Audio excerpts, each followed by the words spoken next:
All right, guys. Thanks for coming. We've got a small, intimate group tonight, but that's not a bad thing, I would say. And we'll be recording for everybody else that wasn't able to make it to here in person. But this is Barry Phillips. He is a longtime entrepreneur, business owner, and speaker, and teacher, trainer. So he's got all of those things that you see there. Yeah.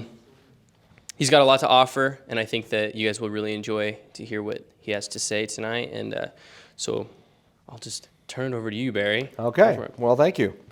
Before we get started, a little housekeeping. If you have a question, please raise your hand and or speak up in case I don't see you, because we can stop and discuss anything you'd like as we go here. I have a lot of material to cover. We may not get through all of it tonight. We'll get through as much as we can in the time that we've got. But we'll start right in with a question. Why do small companies die? Right? Here we are at an innovation center. Are they just small companies? And big companies die too. Yeah. From what I've seen is the owner doing everything himself or herself and not scaling, not turning, being able to delegate and hire employees. Yeah. They strangle is one of the things, right? People think it's all about me and my cool technology and I'm in love with them. Believe me, I've had babies before of companies that I thought were me, and if that company ever went away, I would cease to exist, and it's just not true, right? But we don't know that as entrepreneurs. We think we're doing all those things. So if you look at, this is Investopedia that's talking about this, 3 top reasons: lack of funding. Ever been there? You guys are actually in a good place where you can get some funding for lots of your things, but not all the way there. Real funding takes a lot. I have personally presented in front of over 75 major VC firms over the years, and it's scary, and they're brutal, and it's not an easy thing to do. But so money is one of those things. But inadequate management, that's a nice way of saying you just don't know how to run a business. You don't know how to treat people. All of those things, right? Lack of planning and innovation kind of ties to the second one, doesn't it? So money aside, the reasons things fail are not because of you and your cool technology or your wonderful idea. An idea is great, but it only gets you so far, right? So it's not competition, it's you. Rarely does a company just die because they got better competition that just took them out. Usually companies implode from within. I've been doing this a long time, and that's a very common thing to happen. Management starts to live in an echo chamber. What does that mean? What's an echo chamber? I agree with everything. Yeah. We see politicians do this, but we see lots of people do this. People tend to get around people that they like, and particularly if they're on the payroll, they will be very kind to you and say all these cool things that may not be true because that's what you want to hear. And then you start to believe it, and they start to believe it, and you get what we call groupthink, right? Where everybody's kind of believing this thing is true, even though it's not, because we're only surrounding ourselves by the voices we want to hear. It's a very different thing. Communication breaks down in the organization, and mediocrity sets in. Companies love to settle somewhere in the middle. It's really prevalent in large companies that happens because they get so many layers of management. It's easy to do. But it happens even in small companies where people say, well, we don't want to rock the boat, or we're fitting with the culture. They have other terms for it, but what it really means is we're afraid of excellence, and if you do it, you make me look bad, so stop it. And that's the truth. That's what people often do. And so while we're all entrepreneurs here, something you need to think about as you're starting your businesses. Peter Drucker is one of the most famous consultants in the world when it comes to business and innovation over the years. This was a few years ago that he said this. Every organization must prepare for the abandonment of everything it does.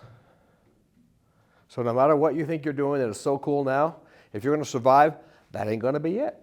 Probably. All right, Legos is the exception. Even Legos has gone to make everything under the planet, right? Yeah. So before we get any further, a couple of definitions for you. 1, creativity is the capacity or act of conceiving of something original and unusual. If you're entrepreneurs and you're in this room and you like innovation, you're creative probably. That's why I started my company. I had great ideas in my head. Companies, I've done multiples. Innovation is the implementation of something new.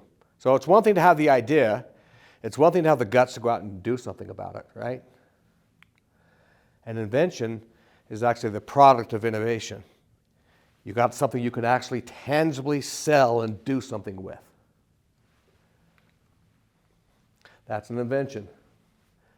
Innovation does include this thing called improvements. And you get a lot of people and companies who think, oh, look, we made our widget do this now. Look, aren't we innovative? No, you improved it, that's good. You made a better mousetrap, it's still a mousetrap. Innovation is different than invention. It's a little bit different all the way through when you get to improvement. It's just a small part.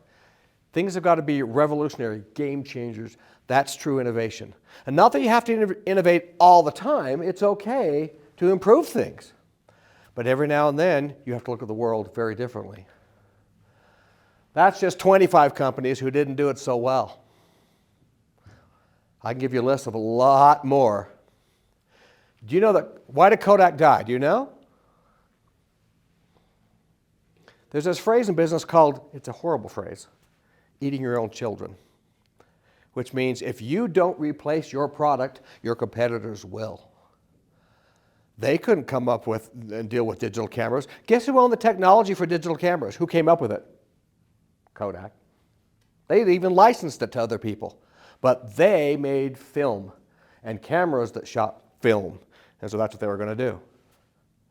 They closed the doors in 2012. They closed the doors when their patents ran out and they could no longer get revenues from other people that were making digital cameras. But they're just one of many.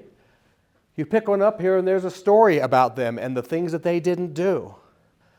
There's a company up very close to where I live that had a really great software and they were like a 90% market share in word processors. And then one of their key guys, only 3 of them owned stock, and one of them said, Windows never catch on. Windows will never catch on. Microsoft buried them. While they were being nice to them, and on this side, they weren't telling them what they were doing on the other side, and they launched not only Windows, but they put some apps on there, and it killed them. It happens. You've got to be on your game to be able to do this stuff. But one of the biggest culprits to lack of innovation is poor communication skills. Do you think inside those companies that nobody knew it? That company that I'm not naming on purpose? Do you think of the thousands of employees they had, nobody knew that Windows is actually going to catch on, dude? Yeah, they knew. But there wasn't a way to communicate that to upper management who made the decisions, and those guys loved their groupthink and wouldn't believe it anyway, right? You've got to be careful that you keep communication lines open so that somebody besides you that has another point of view might actually have something that's valuable to say. Even if it's the janitor. If he's got a great idea, he's got a great idea. It doesn't matter where it comes from. And oh, by the way, eventually, as you start running the business, the people closer to the work better have better ideas than you. They're doing it all day long. If you still do have better ideas than them, guess what? We call that being a micromanager. That's what you are. You need to let go a little bit, right? So we're going to talk about positive communication, right? There's some good things to it. It increases job satisfaction, change your career path for the better. It's the only way to build trust, by the way. You will not have trust with your people. And if you don't have trust, guess what they're not going to do? Much of anything, right? You might actually become the leader you think you already are if you get good at communicating with people. You'll be a better leader than you thought possible. But it allows innovation to flourish when communication lines are open so we are free to think. Because in every organization I've ever run into, it doesn't matter if they're a Fortune 50 company, I've consulted in a lot of them, and they at the top think, we're very innovative, we're free to think and come up with new ideas. Oh, really? Let's get down a tier or two of your organizational chart and see if that's still true. And the answer is, Those guys feel empowered because they're at the sea level. They think it's all great and sunshine. Everybody else doesn't quite feel that way. Positive communication is not a safe, touchy-feely way to avoid dealing with issues. Where it's not going to be nice because I don't want to offend you, so let's not have this conversation. I'm afraid. No, not going to do that. Not going to do that. It's not a way to be less engaged with your people at all, or a way to suck up to those above you. Yes, these are tools that you could use for evil, nefarious ways if you're not going to do it the right way. And you can't fake sincerity. I don't know if you knew that. That's what the word sincere means, right? It's not fake. But in every interaction, the relationship matters more than the issue at hand. That's the goal of a good communicator. It doesn't matter what we're talking about, what the issue is, and how bad someone screwed up, it's still about the relationship. I'll give you a quick example of this. I was working for a company, a billion-dollar corporation. I was running a division of it, and I put someone in charge of getting something done, a brochure, and getting it printed and getting it out to the press, doing all that stuff. They were a good writer. They had a good graphic design sense, all those things. It came back from the printers. I looked at it. Not only were there typos in it, the flow wasn't quite right. The graphic arts were just a little bit off. I'm an artist, so I'm annoying that way. And it just wasn't right. We had to scrap this $25,000 print job. I called the person into my office to find out what had happened. And I asked her, so what happened here? And she told me. I said, why do you think that happened? And she told me, what do you think we could learn from this? And she says, wait, are you not going to fire me? I found out later she'd already packed her cube. And I said, I just paid $25,000 for your education. Why would I fire you now? Her mouth hit the floor. And she became my very best employee. The level of trust was there. But it was about communication. It was about doing the right things the right way. We were going to eat the 25 grand one way or the other. Do I really want to go through the process? Do you know how much it cost to rehire and retrain? Let alone the fact that this was a good person who had made a mistake, and who of us haven't made mistakes? I had a guy doing a concrete plant. He says it cost me $3,000 to hire somebody and train them in. It's usually 6 to 9 months of whatever their salary is to get them Yeah. trained and useful and productive. Yeah. So we think about the relationship at all times, no matter what the conversation is going to be about. But I'm going to teach you how to never have a negative conversation ever again in your life. And if you have to have one, you didn't do it right. Okay?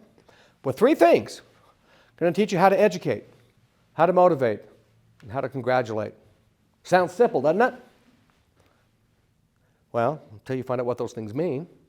We'll go through them pretty quickly because of the time we've got here together.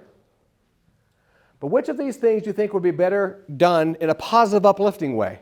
Can I motivate negatively? Oh, people try it all the time. Do it now or you lose your job. Do it now or you'll stay late. Do it now or I'll demote you. That happens all the time. People think that's a great motivator to scare people to death. To educate is better in a positive way. So is to motivate, and certainly to congratulate. Right? But to educate isn't about you educating your people.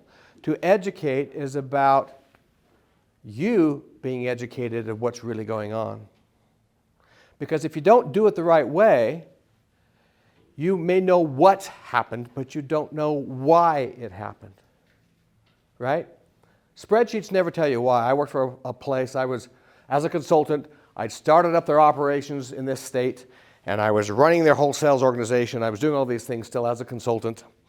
And I had this CEO come in, and he was, I hate to say this word, but he used to be a CFO. He was a money guy. And he says, we're data-driven. It's awesome. Look at our spreadsheets. Look at the data we've got. And he came in one day, and he was really bugged, and he says, look at this guy. We're going to have to fire him. I said, what do you mean you got to fire him? He's my best guy. Look, every 2 weeks, he's like 2 or 3 days in a row, he is like 15 to 20 minutes late. And we got to have coverage on the phones. It was running a 60-person sales floor, okay? And I said, whoa, stop. You may know what's happened. You just don't know why. So I went and talked to him. He was a dad, a divorced dad. And every 2 weeks he got his kids and he had to get them on the bus. And so he was 15 minutes late to his shift. He couldn't help it because his kids mattered more, as they should have. He was my top guy. He was doubling his quota every single week. Every single week. So I went back to this CEO and I said to him, you know, I know what you think, but let me tell you what's happened. And I explained the situation. I said, so what I'm doing instead is I'm adjusting his schedule so that that will work for him. And I'm not hiding it from the team. I'm telling the team that I'm doing this for him because people matter more than stats, number one. And number two, he's the top guy. And should the top guy maybe get a little bit of ebb and flow when he needs it? Absolutely. They know when they hit those numbers, that same treatment will be given to them. So that's what I'm going to do. I went home that night. He stayed late, the CEO, and he went over to the guy and he fired him without my knowledge. What do you think it did to a sales floor of 60 people when they found out the very best guy got canned because he had to get his kids on the school bus? Within 2 weeks, I was done. I was a consultant and I had a CEO that wouldn't listen. I left. Within 2 weeks of my leaving, 60% of the sales staff left. Within 9 months, the board of directors fired the CEO. Communication matters. It's not just about data. It's not just about how cool your product is. Businesses live or die because of that. So you got to find out first what's going on with your people and why it's happening. What are their goals? What drives them? What motivates them? Where are their gaps? Where are they now? Where should they be? You need to understand all these things about every single person that's a direct report to you. That's part of your deal as being anywhere in the leadership chain. A lot of people do it the old way. Clearly, you don't know what you're doing, as opposed to, I see we had some issues come up with this. How can I help? That a little different? A little more positive? Is it the same thing? Does he know the boss has noticed that something's not right? But I didn't condemn him. You think we're going to fix you because you screwed up. Or we've got a situation here. How can I help? What can I do? Very different. You failed to meet your commitment on this project, so here's what we're going to do. I see we're not meeting the goals we set for this project. You're much closer to this than me. Can you help me understand what happened and what we need to do better? Because guess who knows more about what happened? Because no matter what any data tells you, it doesn't tell you why. Because guess what? Most employees don't mean to screw up. That's not their goal. And if they did, you got to find out why, because it might just be your fault, and it probably is. Either you didn't communicate clearly what the expectations were, you didn't let them have any input on the expectations or on how to get the work done, or you were very vague and they had no clue that's what you wanted. It's usually your fault. In fact, my book I wrote on leadership, the very first opening line of the entire book says, it's your fault. What's your fault? Whatever caused you to read this leadership book, it was you. Because it's the truth, most of the time. So, we actively listen. Most people think if they stop talking, they're listening. No, they're usually reloading and just waiting to shoot something else out of their mouth. They're not really listening, right? Active listeners get involved in the discussion. Do you know that I talk when I listen? Oh, really? That's interesting. Tell me more about that. What did you mean by that? That's part of active listening. And you do that with clients too, by the way. Oh, that's interesting. Tell me more about that. You actually guide the conversation into things that are relevant, and they don't even know you did it to them because you're asking them questions, and they are responding, and they think they're in charge. Active listeners get involved. You look at the words, their tone of voice, their body language, all that tells the true story. It's not just what they say, it's how they say it and what they are really thinking. But you got to know your people. You got to know how they respond to things, and you'll know. But you clarify, you summarize, you prioritize, you provide confirmation of interest. Interesting. And, there's one horrible thing. It's a horrible, evil thing that I would ask you to do. Let me get past this. One more, come on, get out of there. This one. Put your phone down. Put all electronics down. When you have a conversation with somebody, give them your attention. Don't just put it face on the desk, put it someplace where you can't even see the thing. And if it goes off, it goes off. And you should put it on vibrate or something so it's not bothering the conversation. The best communicators still do that. It's not that the phone matters more. And that's a hard thing for most people to do. If you are listening first and trying to understand before you try to make yourself understood, you'll be doing a lot better. A couple of quotes from guys much smarter than me.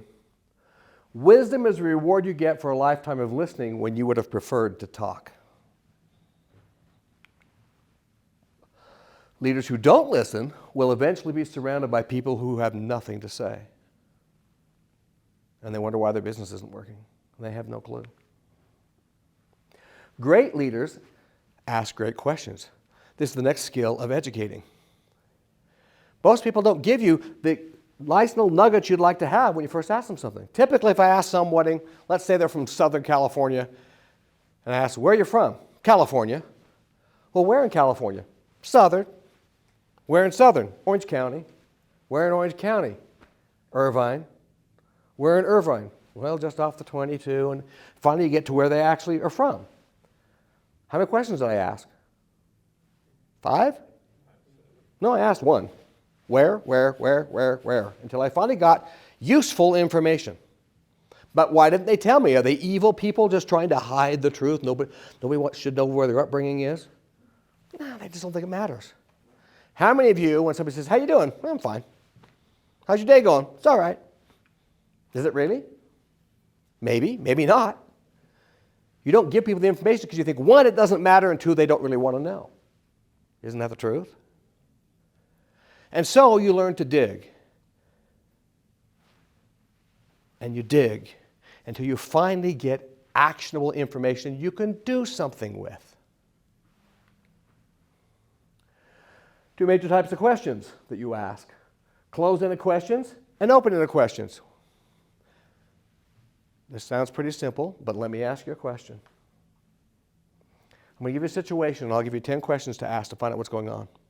You can only ask me yes or no questions, which are closed-ended questions. A man is at home. He's wearing a mask. Someone's coming. Ask me questions. Try to figure out what's going on here. Is it COVID related? No. Is the man own the home? No. Is it a doctor? No. Is it a criminal? No. Where does he live? That's not a yes or no question. Is he a criminal? No. Thought we had enough of them. Okay, we're at 7 already, guys. I think. Something like that in there. Is he a medic? No. Is he sick? No. Is he a relative? No. Okay, we're at 10. How much more do you know than when you started with your 10 questions? Not at all. Does he know the person coming? No.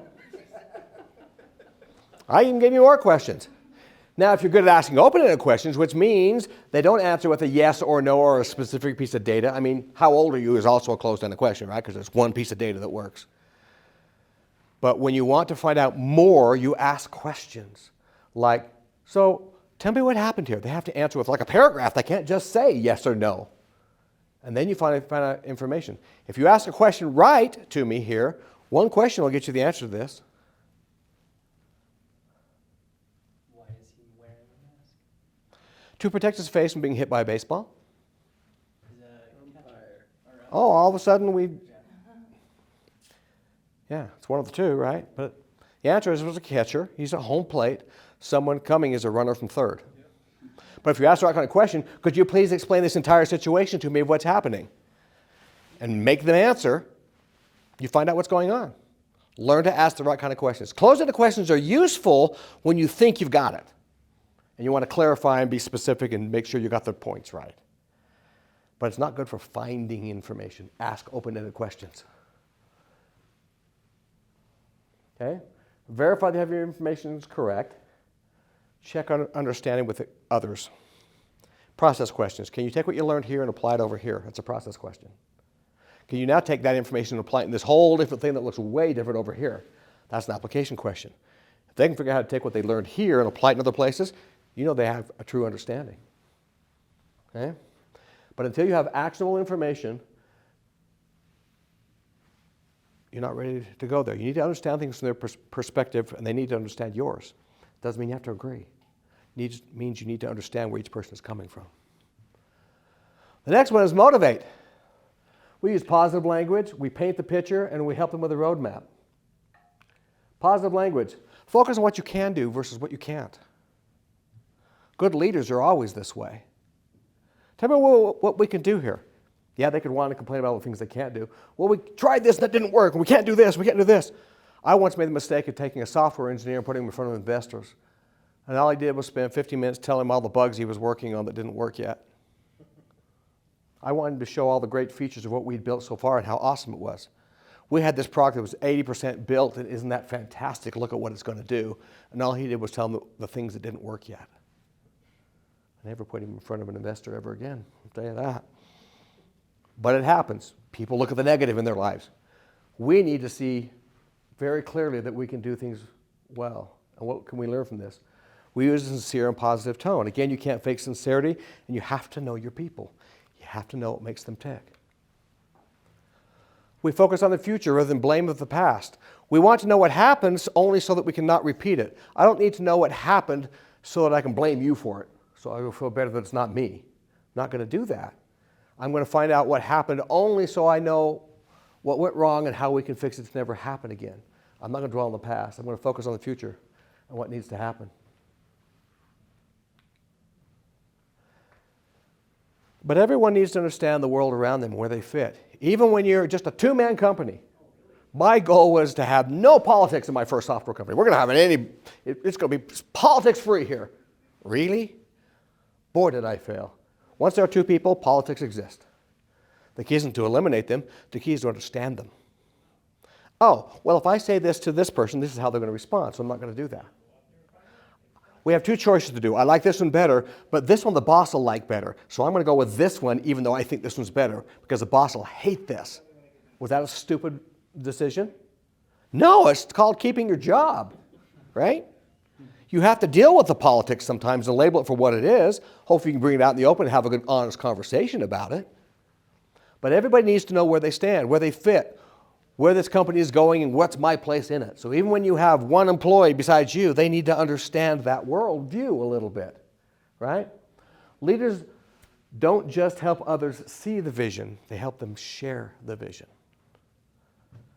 Because they're part of it, because they get to help shape it.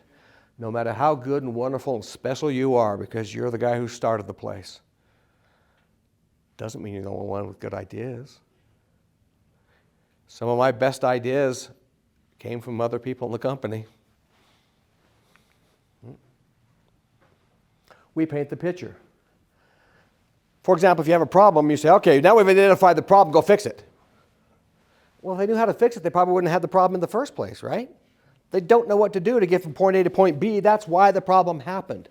Your job is to paint the picture of here's where we are, here's where we need to be. So here's the gap we're talking about. Now let's talk about the things that we could do here. And oh, by the way, what do you think would work here? Does that mean I have to live with your stupid answer if I don't like it? Or could I say, well, I see what you're saying, but you know, that could cause some political ramifications because of this and this. But you know, in the past, I tried this in a different company, and it worked. Do you think it would work here? And if you say yes, guess what? It just became your idea because I asked you. I didn't tell you. People do well when it's their idea. Adults don't like being told what to do. They don't like to be treated like children. They really don't like that. Do you like that? Anybody here in the room love being treated like a child? No, you don't. You want people to do well? Treat them like adults. Consult with them. Doesn't mean they always have to win, but they do have to be heard and considered, and they have to know that you're doing that. All right? When someone shares the visions, they become partners in making it happen. But focus and productivity brings job satisfaction. You like your job better too by helping people like their jobs better, by the way. Makes your job more fun. We help them find a roadmap. Here we are, here's where we need to be. With my experience, I can help guide you a little bit, and we'll come up with a plan. And we'll break it down into those manageable chunks we talked about earlier, so we know what to do. We've got to do this, then this, then this, then this. It's easy to say, make this happen. It's a lot harder to say, here's what step 1 is, here's what step 2 is, here's what step 3 is. Let's set targets for each one of those things. And then let's get back together. And you can come back and tell me what's going on and see if I can bring anything to the party, but I'd like to make sure that we understand. So you're still involved, and it's important. You're not just being a hovering helicopter boss. You're doing this because it needs to be their idea. It needs to be their plan, and you're building yourself into the plan to show your support to them. That's why you're putting yourself in there. Maybe they could do it all by themselves. But you have to be the one putting yourself in there. And oh, by the way, if you commit to have a meeting with them to do a review, don't get busy and push that off. Oh, he doesn't care. I don't care. I'm done. That's what people do. It's human nature. Might even hurt their career chances. People will do it anyway. You told me to do this and you didn't live up to your end. I'm certainly not going to do my end. That's human nature. So don't do that. All right? Create that roadmap. Give them the mile markers, but build yourself in. Every one of those conversations is positive. What happened here? What can I do to help? You did a great job on this. Anything else we could do on the next go around to make this even a little bit better? What do you think? All that's positive. I didn't have a single negative conversation in any of it, did I? And I'm already through educate and motivate. Nothing I did was negative yet, was it? I even have a really awesome tool to teach you how to have the hard conversation. You'll have to go to my website and download the 7-minute video. It'll teach you. The next one is congratulate. What percentage of your people do a good job if you got employees? If you don't have employees, what do you suppose? Most times I ask this, people say, 90% of my people do a pretty good job. My next question is, how many of you spend 90% of your time telling them that? Now, that's not a realistic expectation, but the point still is, everybody needs to know they're doing their jobs well. You can be the very best person in the company, and if somebody doesn't tell you you're still on the right track and still doing the right thing, you start to wonder. You start to question. You start to do things differently because, oh, I see the attention happening over here. I'll do what that guy's doing. And it might be something very wrong and then go the wrong direction. But that's where the attention's being given, right? Here's one of my favorite sayings of all time. People do what you inspect, not what you expect. And the positive way of inspecting is not, let's have an inquisition and see what you did. Instead, man, you did a great job yesterday. I saw how well that worked. Hey, I went and stopped by and I bought you a movie pass, man. Congratulations. Great job. And maybe I just bring you a soda. Maybe I make you some banana bread from home. Personal things from me or from me and my wife are way better than the company bought you this. That's nice, but it's not that nice. It's personal. The funnest part of your job you'll ever have is congratulating people for doing good things. And guess what? If you do it enough and you call people into their offices to tell them what a great job they did, one, they know that they're on the right track. Two, their morale increases, their productivity increases, their loyalty increases, because did you know that loyalty is not to your company logo, to your brand name, or to your product? If people are loyal in a company, it's because they like the people they work with and the people they work for, period. That's what brings loyalty. Want to reduce turnover? Treat them that way. Congratulate them. It's a great thing to do, and it's fun. You can even do something that we call spontaneous recognition. I'm going to look tomorrow to see who keeps their office cube the cleanest. And I'm going to reward everybody that did it. Maybe it's pizza, maybe, whatever it is. Maybe it's just a pat on the back. The point is, are they going to know that I'm watching? Office being clean? They're going to know I'm watching that, aren't they? Because I rewarded for that. In a completely positive way, I rewarded for that. People do what you inspect, not what you expect. And if nobody did it, guess what? I don't reward anybody. They never knew I was even looking for it. Nothing negative in that, is there? Saved you a 6-pack of Diet Coke, which I don't want, but I know those who do. Nothing builds trust and productivity faster than positive reinforcement. All rewards and recognition should always be performance-based. Why? Can I just say, you're just so awesome. The way you do that is phenomenal. What's everybody else saying? I'm not him. I can't do that way. I'm toast. I'll never get recognition around here. But if I reward you because you did 125% of what was expected, okay, so if I do 125% of what's expected, I'll probably get rewarded too. That's very different, isn't it? We don't want to, certainly on something negative, you never want to make it personal. But even on the positive, you want to make it professional so that everybody sees that's possible to get done. Not everybody can do that. Those are just a few things, and I went through them very quickly. There's a lot more. This is actually a subset of a 4-hour course that we've been talking about here. But the point is, everything we just went through was positive, wasn't it? You didn't have to have a negative conversation ever, did you? And if you're talking to your people and you're not either educating you or them, motivating them, and congratulating them, what are you talking to them for? Don't you have better things to do? You're the boss. You're never going to be the buddy anymore. You're the boss. You have the right to hire or fire so people look at you differently forever. That's the gig of being in charge. The relationship may change, may be your best buddy. Once you're the boss, you're the boss. But we can always be positive, and we can do great things in great ways. All right, well, we have a little bit of time. I was told to leave for Q&A on this stuff or anything else you might have. Let me go ahead and just put that down. So, If we're doing questions, just so that we get good audio for the recording, I'll have you guys speak into the mic. So we'll put this on now, and then I'll pass it around to you guys if you have questions.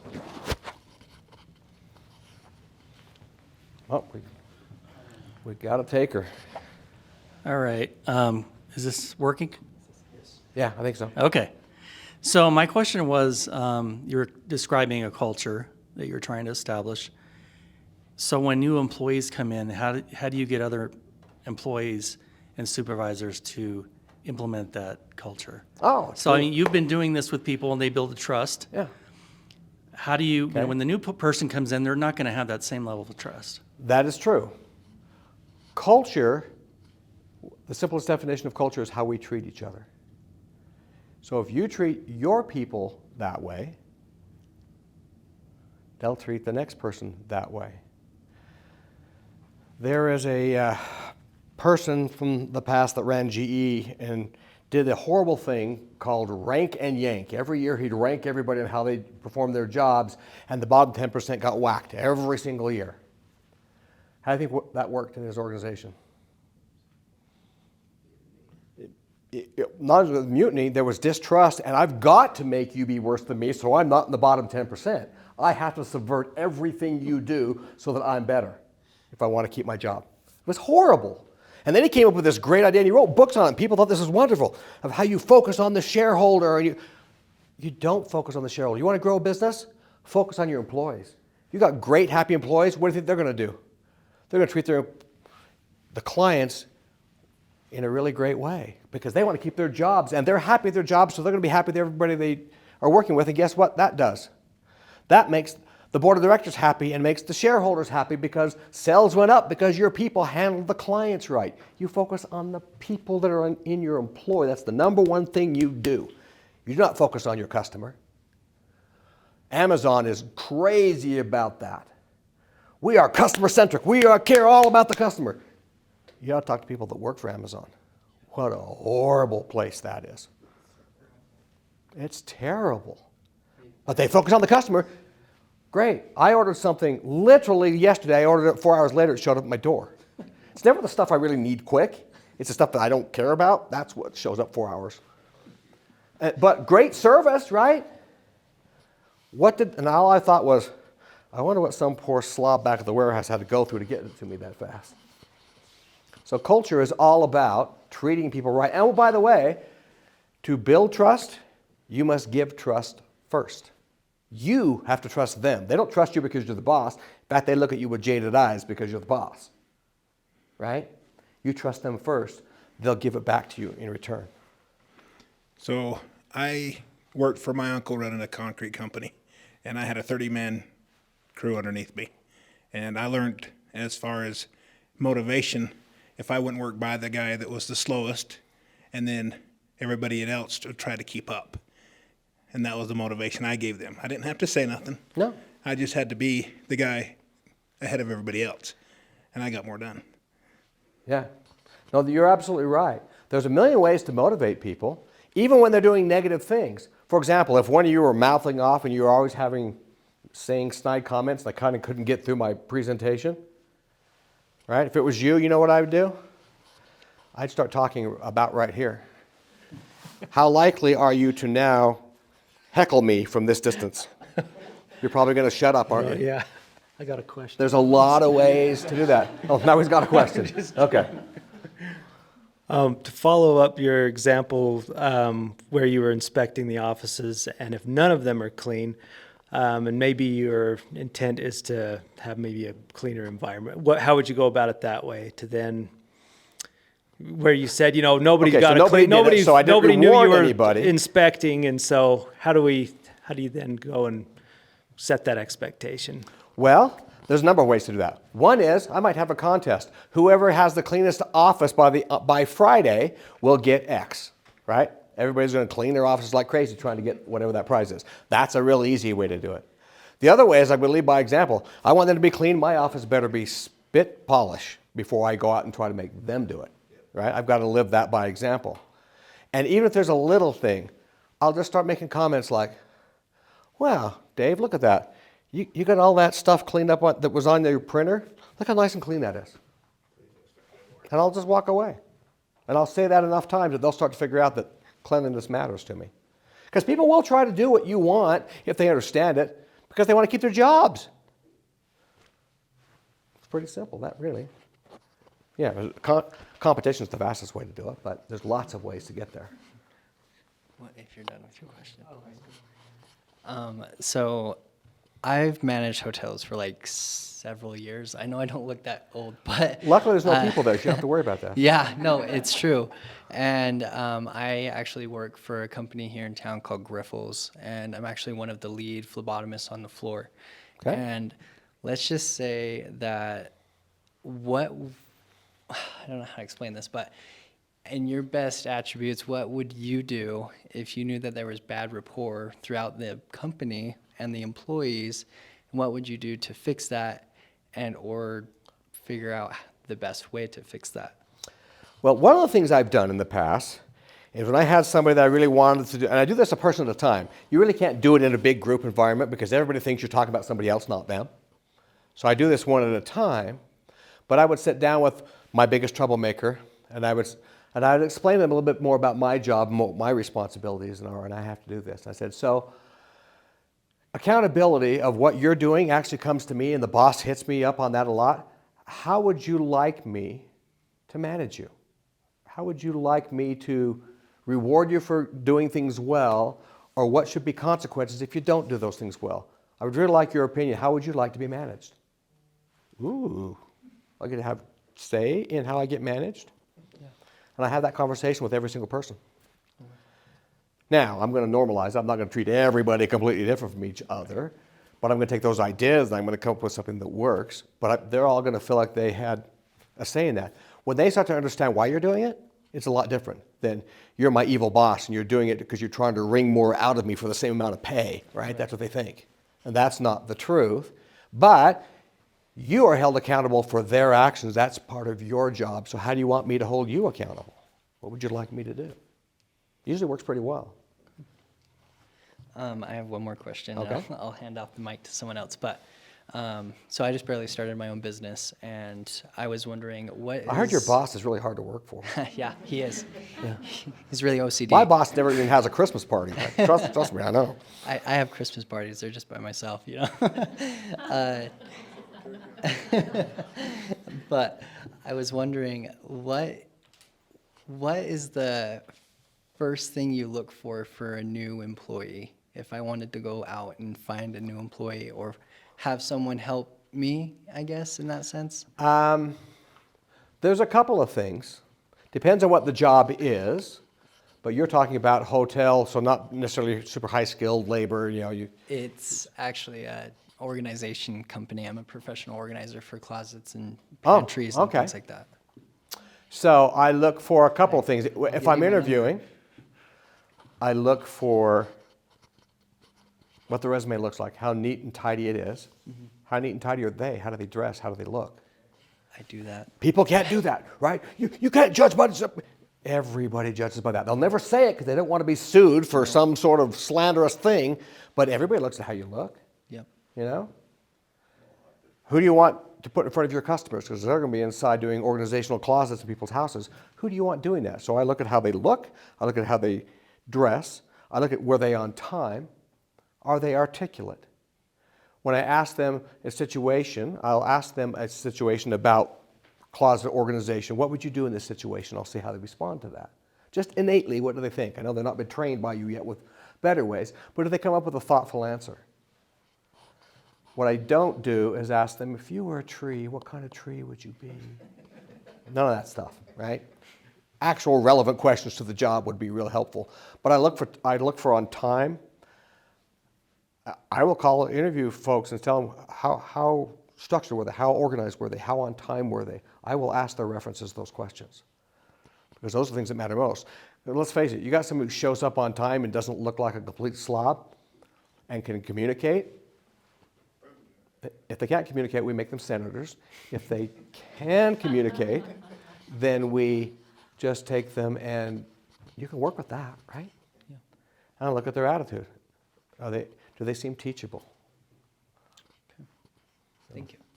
Appreciate it. Does anyone else want this? Got a follow-up. Okay. Uh-oh. Maybe not a follow-up. I don't have a good tree answer. So how do we? What kind of antler would you be?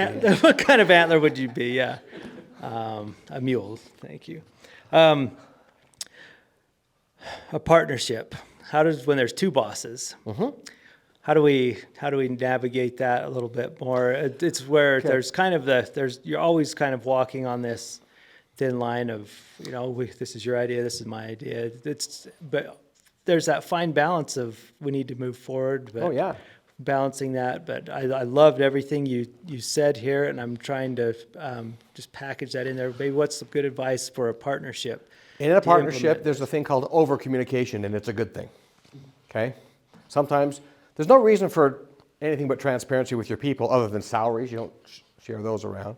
But there's never a reason to hide stuff. I'm the boss. I got secret things you don't need to know. And so it's all about intent. When you've got a partner, it's, hey, I'm thinking about doing this, and these would be the ramifications. And I thought maybe that you could do this because you've got a skill in this area. What do you think? And so, again, it's not dictating because that ticks a partner off in a hurry. It's the question. How do you feel about that? What would you do? Do you have a better idea? Because the goal is to get everybody to think it's their idea.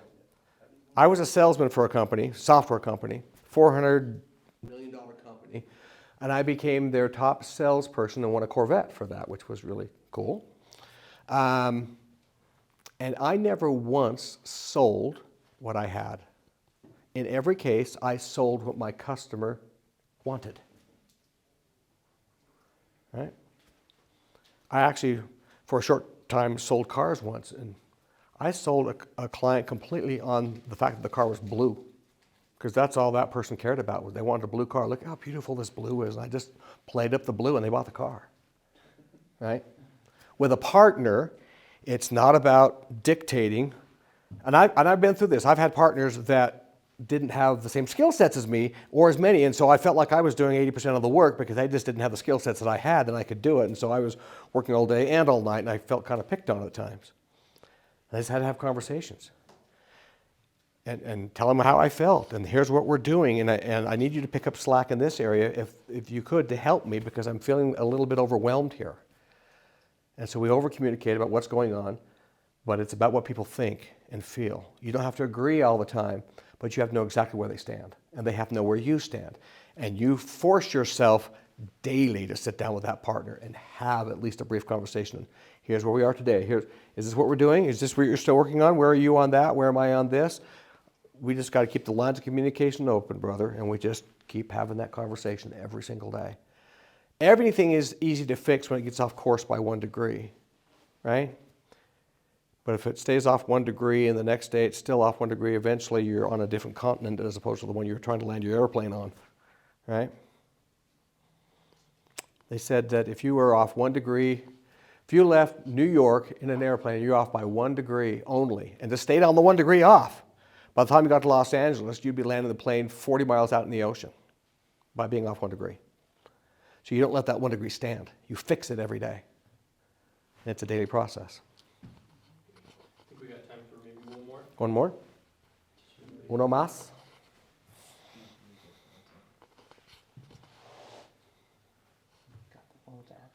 Nobody has anything to say. Oh, no, I thought you were Okay, reaching for then, that. all right. Can I just do a little wrap up so you've got a wrap up on the video? Absolutely. I was just gonna say thank you to Barry, and I'll let you wrap up in a second here. But I'd love if you could include just where they can find some more of your work if they're interested, and then we'll finish off. Well, I'm in the middle of revamping not only my website, which used to be at bkpcreative.com, now it's barrykphillips.com, because I'm doing a lot more of this, public speaking, and still some training and things, but I'm going to go into inventions, new directions, because you have to. You have to reinvent everything that you do, right? I did nothing but instructor-led training for a long time.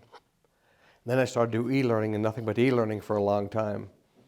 And then I merged the two together, but I found out what I like to do is this in front of, some people really hate doing this, right? I'm that weird guy that likes this.